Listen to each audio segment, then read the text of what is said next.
1h23 no Acre, começa mais uma edição do Gazeta Entrevista, a última edição desta semana. E olha, nós vamos terminar, pelo que tudo indica, em alto nível. No primeiro bloco, como eu anunciei antes, a gente vai fazer justiça aqui a 20 anos de trabalho de uma equipe integrada, de uma das empresas de ponta no que se refere ao desenvolvimento de tecnologias voltadas para a área rural. Estou falando da Embrapa e o que a Embrapa inovou? Mais uma vez, né? A Embrapa desenvolveu uma cultivar. Eu vou pedir licença aqui para os cientistas que estão ao meu lado e vou chamar a cultivar de uma plantinha. A Embrapa desenvolveu uma planta de amendoim forrageiro que ela se dissemina por meio de sementes. Pedindo perdão à minha falta de sensibilidade científica, ao professor Judson Valentim, esse que está aqui mais próximo a mim, e ao Michael Salles, é isso? Isso. São pesquisadores da Embrapa. Eu queria agradecer inicialmente a presença de vocês e eu queria, de uma maneira assim, imediata, pedir para que vocês justificassem por que a propagação de sementes, propagação por sementes, é tão difícil. O que é que faz com que o amendoim forrageiro propagado por sementes seja algo difícil de realizar? Bom, em primeiro lugar é o seguinte, o Acre é o estado que tem a maior nível de adoção do amendoim forrageiro no Brasil. O Brasil hoje tem 112 milhões de hectares de pastagens cultivadas, menos de 2% tem leguminosa, é consorciado com leguminosa. O Acre tem quase 30%. A maior parte, 25%, é consorciado com puerária e 5% já é consorciado, com amendoim forrageiro. O problema é que o amendoim forrageiro, que as cultivares que existem no Brasil, são propagadas por mudas, são ramos do amendoim forrageiro, que o produtor faz um viveiro e depois ele corta as mudas e vai plantando em covas ou em sulcos do meio, na sua pastagem.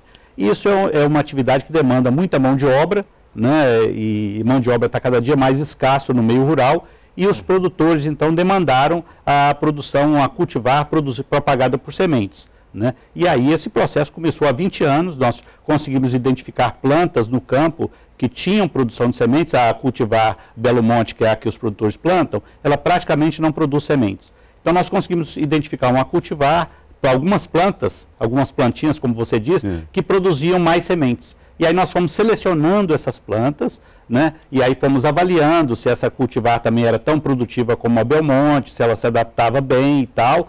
E aí chegamos a uma cultivar que produzia sementes. Aí o grande desafio era, bom, além de produzir semente, eu preciso de colher essas sementes, porque essas sementes ficam enterradas no solo, até 10 centímetros do solo. Então nós desenvolvemos aí equipamentos para colher as sementes do amendoim forrageiro, né? Então são dois desafios. Primeiro, desenvolver uma planta que produzia sementes. E depois colher. Depois colher a semente com eficiência. Hoje ainda o sistema não está perfeito. Nós ainda temos um sistema que é semi-mecanizado, por isso essas sementes estão chegando no mercado hoje a um preço aí de R$100 o quilo, né? É caro? Para eu não ter uma dimensão. É caro, mas é mais barato. Hoje tem alguma semente ofertada no mercado brasileiro que é produzida por pequenos produtores da Bolívia e ela chega no mercado a preços que variam de R$135 até R$400 o quilo. Então, como nós estamos lançando a semente para produtores, e a Embrapa é uma empresa pública, tem regramentos, você não pode doar um bem público. Nós conseguimos autorização para vender essa semente a R$100 o quilo, que dá mais ou menos 30% abaixo do preço de mercado. Agora, Michael, por que o Acre, pegando carona no que o professor Judson falou, por que o Acre aderiu tanto ao amendoim forrageiro? O que explica? Então, o Acre, a gente tem algumas particularidades muito interessantes de serem analisadas com relação à atividade pecuária. A primeira é essa distância que a gente tem muito grande dos centros produtores de insumos. Então, o amendoim forrageiro, como uma planta leguminosa, ela fixa nitrogênio do ar, né, o elemento mais abundante na atmosfera.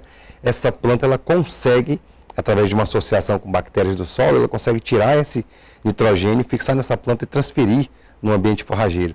Isso faz com que a gente tenha uma adubação indireta, né, dessas pastagens. Indireta que eu falo, não precisa de um adubo químico, né? Certo. De um adubo sintético. A planta faz isso naturalmente. Isso aumenta a longevidade do pasto, a produtividade. O número que a Embrapa divulgou de que aumenta a produtividade do rebanho em até 46%, além de aumentar a vida útil do pasto. São muitas vantagens. 46% é um resultado médio, e isso são dados extremamente consistentes, porque são trabalhos de 8 anos. São 8 anos acompanhando animais nesses pastos, né? São pesagens mensais, é um trabalho muito rigoroso. Meticuloso. Eu vou pedir licença à nossa conversa aqui, Judson e Michael, para apresentar um vídeo que demonstra um pouco, sintetiza um pouco esse esforço dos pesquisadores da Embrapa. Por gentileza, Lala.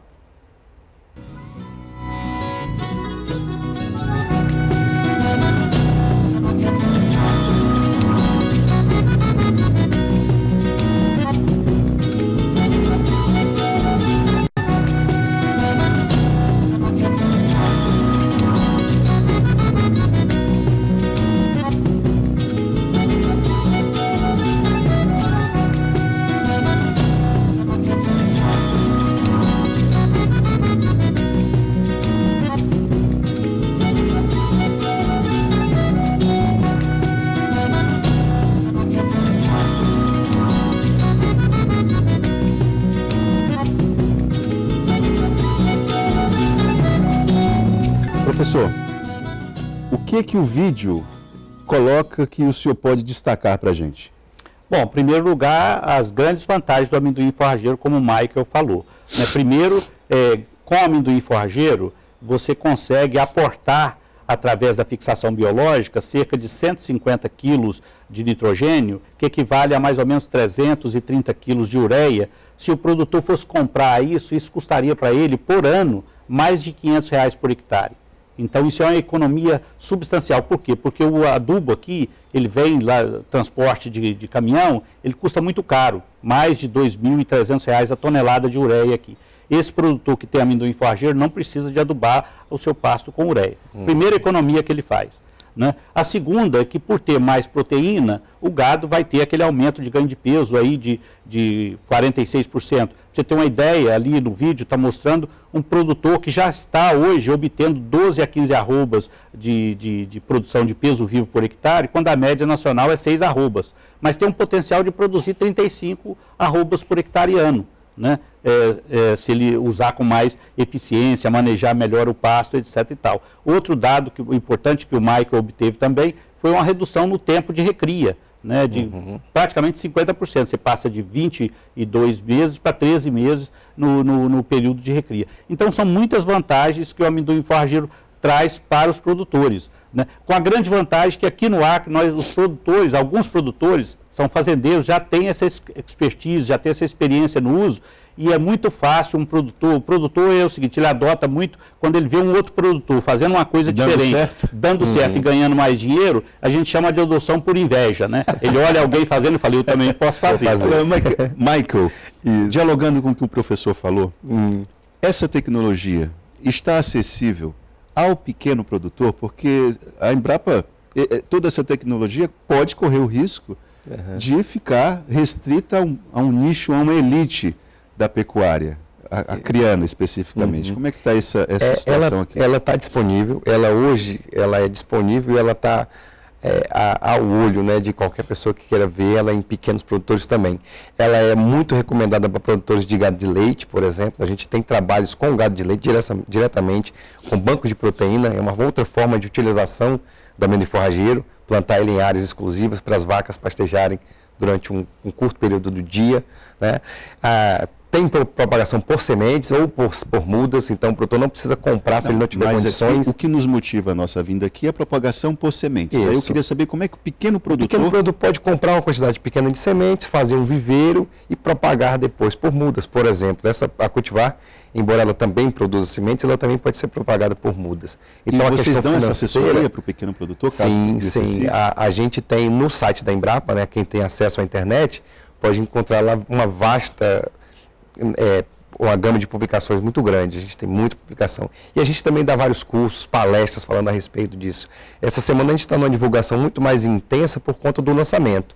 Mas após o lançamento, a gente tem um setor de transferência de tecnologia que faz esse trabalho de levar essa informação a todos os cantos do Acre. Você falou do lançamento, passar a bola para o professor Júlio, vai ter um dia de campo que vocês vão detalhar isso para o produtor. Onde é que vai ser, que horas, quando, onde? Ok, esse evento ocorre no sábado, ele começa às 8 horas, vai ser na Fazenda Guaxupé, no quilômetro 35 da rodovia Transacriana, né?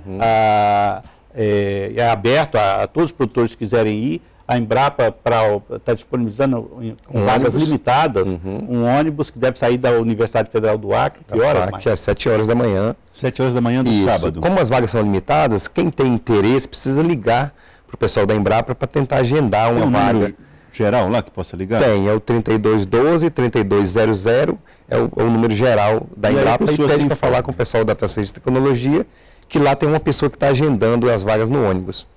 Professor, antes da gente começar essa entrevista, o senhor havia falado de uma relação que me pareceu bastante interessante em tempos de vacas gordas, como nós estamos vivendo, o pessoal da pecuária rindo à toa em função da importação chinesa. Você estava falando que os Estados Unidos têm um plantel muito mais modesto do que o plantel brasileiro. No entanto, eles produzem mais carne do que nós. Por que isso acontece? E também, óbvio, por que o amendoim forrageiro e tecnologias que vocês desenvolveram não conseguiram ainda chegar nesse patamar norte-americano? Ok. Bom, primeiro, nos Estados Unidos, a parte de cria é feita a pasto, mas lá praticamente não tem recria. A parte de recria e engorda é feita praticamente toda em confinamento. Então, os animais são suplementados com ração e aí eles têm um ganho de peso que é 3, 4, 5 vezes maior. Então, eles conseguem produzir lá, terminar um boi, às vezes com 16, 18 meses, entende? Quando hoje, nós estamos abatendo aí em alguns lugares 42 meses, 36 meses, etc. Poucos produtores no Brasil, aqui no Acre tem alguns, conseguem fazer abate abaixo de 24 meses, que é considerado um novilho precoce. Né? Então, o que acontece? Com em torno de 90 milhões de cabeças, eles conseguem produzir mais carne do que o Brasil. O Brasil exporta mais porque o nosso consumo per capita é menor ainda do que o dos Estados Unidos. Né? Mas nós temos o dobro, mais do que o dobro. Nós temos 215 milhões de cabeças, eles têm em torno de 90 milhões, e nós temos condição de mais do que dobrar a produção brasileira se nós intensificarmos também os sistemas de produção. E o amendoim forrageiro já está fazendo isso. Veja bem, essa fazenda que nós vamos visitar amanhã, ela tem uma produção média... Amanhã não, sábado? É sábado. Sábado, dia 7. Ela tem uma produção média de 12 a 15 arrobas, que é o dobro... Por hectare. Por hectare. O dobro de 100 a 150% maior do que a do Brasil. Mas o amendoim forrageiro tem potencial para chegar a 35 arrobas por hectare, que seria quase 6 vezes a produção brasileira. E esse amendoim que nós estamos lançando no sábado, só na Amazônia ele tem potencial para ser adotado em 46 milhões de hectares de pastos que já existem na região amazônica. Egli, eu queria que você mostrasse aqui, eu tenho aqui em minhas mãos, isso aqui são sementes de amendoim forrageiro. Isso, da cultivar Mandobi. Da cultivar Mandobi. Bom, professor, isso que o senhor falou me faz remeter à seguinte pergunta. Mas o boi verde não era o nosso grande diferencial? Um boi criado a pasto, sem suplementação, etc. E aí? Onde é que ficam nossas vantagens comparativas? Agora a gente pode chamar ele de boi verde e amarelo, porque a planta, o amendoim forrageiro, o animal, o bovino, ele come a planta, ele não come essa semente, né? Então ele continua comendo forrageiras, só que forrageiras de melhor valor nutritivo e agora com as paisagens nas pastagens cada vez mais bonitas. Você precisa ver um pasto consorciado tudo amarelinho, com amendoim forrageiro, ali, tudo verde e amarelo. Gado totalmente brasileiro. A bandeira do Acre também, né? Verde e amarela. Mas deixa eu te dizer uma outra coisa. Um boi, vamos colocar aqui, hoje, num pasto de amendoim forrageiro, o produtor já consegue abater um boi com 24 meses. Um animal cruzado, de cruzamento do céu, com 24 meses. Isso. Veja bem, um boi abatido com 24 meses e um boi abatido com 42, eu estou economizando 18 meses do boi emitindo metano lá no pasto. Porque todo dia o boi está emitindo metano lá no pasto. Se eu abato ele de forma mais precoce, eu estou reduzindo a quantidade de metano por quilo de carne produzida. Então, realmente, nós estamos fazendo... E, além do mais, quando você usa um adubo fertilizante, o fertilizante nitrogenado, ele tem um custo em termos de emissão de carbono muito grande, porque ele é feito através de um processo sintético, né? Então, quando eu elimino o adubo nitrogenado, eu estou eliminando a emissão de gases de efeito estufa na produção do fertilizante nitrogenado, a emissão do gás de efeito estufa no transporte desse fertilizante desde a fábrica até a fazenda, né? E eu estou economizando a emissão de gás de efeito estufa na operação do trator para fazer a adubação, além do custo que o produtor vai deixar de gastar. Então, nós acreditamos que a Embrapa já lançou no Brasil o selo da carne carbono neutro, mas nós acreditamos que no caso de produtores do Acre, que tem a sua reserva legal e que adotam o amendoim forrageiro, nós vamos chegar no futuro a ter uma carne carbono positiva, ou seja, é um produtor que está conseguindo produzir carne e ao mesmo tempo acumular carbono no solo. Michael, fazer um favor com relação à questão da dieta dos animais. Quando você tem uma dieta de melhor qualidade, redução de fibra, esse animal também produz menos metano. Isso é uma vantagem direta. E animais que consomem amendoim forrageiro ou dietas com maior teor proteico, eles conseguem utilizar melhor o nitrogênio. Então, as excreções de nitrogênio desse animal no ambiente também são menores. Isso também reduz esse impacto no meio ambiente. Então, é um boi ecológico. Né? Ô, Michael, eu queria que você falasse duas coisas. Primeiro, o professor já falou a respeito da colheita dessa semente, que é algo que precisa ser melhorado. Qual é outro aspecto, qual é outro fator da pesquisa que precisa ser turbinado, assim, digamos assim, precisa ser refinado? Se existe algum outro fator dessa pesquisa que precisa ser melhorado? E outra, como que a Embrapa pode fazer para que essa tecnologia ganhe o campo efetivamente para chegar ao pequeno produtor mesmo? Que essa é a minha preocupação. Porque eu sei que gente igual o Açoeiro, o Petisco, não sei mais, e essa turma aqui, isso aí eles já estão do lado de vocês. Agora eu quero saber o pequeno mesmo. Isso. Que segurança essa Embrapa pode dar? Um esforço grande que a gente tem feito com relação à melhoria que você está falando da utilização é que tem relação com os métodos de plantio também. É como que o produtor faz para introduzir essa leguminosa em um pasto formado, por exemplo. Tem um pasto formado, um pasto já velho, e eu preciso introduzir. Tem algumas técnicas para fazer isso, a gente tem trabalhado bastante em cima disso. E como que o produtor faz para inserir essa leguminosa em um pasto que ele já vai reformar? Em um pasto que estava degradado, baixa produtividade, ele quer reformar, trocar a forrageira, como que ele insere esse amendoim nesse pasto. Então isso a gente tem estudado bastante, já tem recomendações e a gente continua estudando para melhorar isso. Por exemplo, a taxa de semeadura. A taxa de semeadura indicada hoje é em torno de 10 a 15 quilos de amendoim forrageiro. Se a gente está falando de 1 quilo a R$100, então está falando de R$1.000 a R$1.500 por hectare de sementes, né? Então a gente precisa melhorar isso, esse custo ainda está alto. Quando a gente desenvolveu a máquina, e nessa tentativa de desenvolver a máquina, já conseguiu se reduzir pela metade esse preço. E a tendência é que com a produção maior de sementes, a gente consiga reduzir isso ainda mais, facilitando ainda mais o acesso do nosso pequeno produtor a essa semente. Né? Bom, Michael, eu queria, professor, nosso tempo já está esgotando, eu queria dizer o seguinte, que para uma pessoa que teve contato com amendoim forrageiro como o senhor nos Estados Unidos, o senhor até que aprendeu um pouco, né, professor? Aprendi. Eu só queria deixar claro o seguinte, essa tecnologia é perfeitamente, hoje nós temos 25 mil produtores no Acre que têm pecuária, desses 25 mil, 24 mil são pequenos e médios produtores, essa tecnologia é perfeitamente adequada para esses produtores e o caminho para a gente acessar esses produtores é através, primeiro, dos órgãos de assistência técnica do Estado. No caso, a Emater. O Senar hoje tem um programa muito inovador de assistência técnica e gerencial. Nós estamos em parceria com eles, qualificando os agentes de extensão do Senar para transmitir essas tecnologias e também através das federações, a FETACRE, as associações de produtores, podem procurar a Embrapa. A Embrapa, nós não temos condição de dar assistência direta aos produtores, porque senão não teríamos condição de fazer pesquisa. Mas nós podemos capacitar e passar a tecnologia. Uma associação de produtor pode procurar a Embrapa e a Embrapa faz uma parceria, capacita alguns multiplicadores, podemos passar sementes para fazer viveiros, por exemplo, porque na agricultura familiar eles têm a mão de obra, então para o grande ele tem que contratar, por isso que ele quer semente, mas o pequeno pode fazer o seu viveiro e plantar de mudas. Professor Judson, Michael, obrigado por vocês terem vindo aqui, parabéns pela pesquisa. E estenda esse parabéns aos outros pesquisadores, às outras unidades da Embrapa que participaram desse esforço. Muito obrigado mesmo.